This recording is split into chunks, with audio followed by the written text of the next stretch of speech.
Bites and delights मध्ये मी प्रज्ञा तुम्हा सर्वांचं मनापासून स्वागत करते।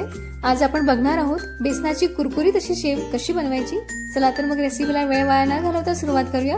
इथे मी 1 किलो बेसन घेतलेलं आहे, चणा डाळीचं बेसन घेतलेलं आहे। त्यामध्ये चवीनुसार मीठ घालायचं, थोडं थोडं पाणी घालून हे बेसन छान घट्टसर भिजवून घ्यायचं आहे।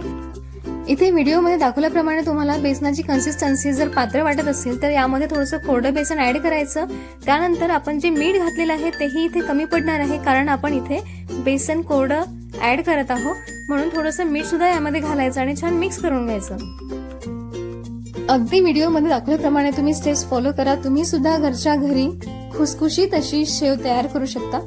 त्यानंतर इथे आपण गरम तेलाचं मोहन घातलेलं आहे। शेव तळण्यासाठी आपण तेल गरम करायचं आहे आणि त्यातलंच थोडंसं एक पळीभर मोहन यामध्ये तुम्हाला घालायचं आहे। चांगलं मिक्स करून घ्या, फेटून घ्या आणि त्यानंतर इथे जोही साचा तुमच्याकडे अवेलेबल असेल, स्टीलचा असो किंवा मग पितळचा असो, त्यामध्ये तुम्हाला हे मिश्रण भरायचं आहे आणि तेलामध्ये टाकायचं आहे। इथे तुम्ही तुमच्या आवडीनुसार साच्यामध्ये चाळणी ऍड करू शकता। मीडियम किंवा मग जास्त बारीक किंवा मग जाड, ह्या 2-3 चाळण्या असतात, त्यापैकी तुम्हाला कोणती चाळणी हवी आहे ती चाळणी लावायची आणि तुम्ही या प्रकारे शेव तळायची। तर इथे तेल छान कडकडीत गरम झालेलं होतं, अगदी धुवा निघत होता। चालू गॅसमध्ये जर मी शेव घातली असती तर जळून गेली असती, त्यामुळे म्हणून मी इथे गॅस बंद केलेला आहे आणि त्यानंतर इथे मी शेव टाकून घेतलेली आहे आणि पुन्हा फ्लेम ही ऑन केली आहे। बघू शकता या प्रकारे तुम्हाला इथे शेव तयार दिसेल। या प्रकारे तुम्हाला 1 किलो शेवच्या 10 ते 12 बॅचेस तयार होतात।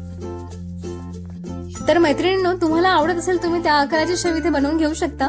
साच्यामध्ये 3 चाळण्या असतात, एक जाड, मीडियम आणि बारीक। इथे मी मीडियम आकाराची चाळणी लावलेली आहे साच्याला आणि त्यानंतर मी इथे शेव तयार केलेली आहे। महत्वाची गोष्ट अशी की तेल जेव्हा कडकडीत गरम असतं त्यामध्ये आपण जेव्हा शेव टाकतो तर तुम्ही लगेच तिला परतवून घेऊ नका। 4 ते 5 मिनिटं खालच्या बाजूने तिला कडक येऊ द्या, जेणेकरून ती उलटवण्यासाठी समर्थ असेल आणि त्यानंतरच तुम्हाला ती शेव उलटवून घ्यायची आहे।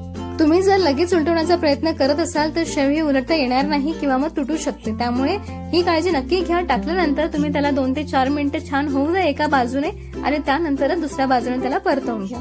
बघू शकता इथे आपण छान पिवळी अशी शेव तयार केलेली आहे।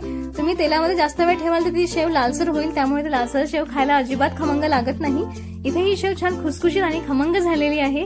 तुम्ही पण पहिल्या प्रयत्नामध्ये अतिशय सुंदर अशी शेव तयार करू शकता। तुम्हाला जर व्हिडिओ आवडला असेल तर नक्की लाईक करा, चॅनलला सबस्क्राईब करा।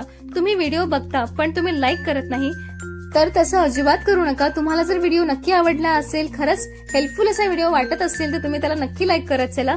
आणि कुठली रेसिपी बघून तुम्ही जर बनवत असाल घरी, कशी झालीये तेही सांगा मला। तुमचे एक लाईक किंवा सबस्क्रिप्शन किंवा तुम्ही जे कमेंट करता ते माझ्यासाठी खूप एनर्जी ड्रिंक म्हणून काम करत असतं।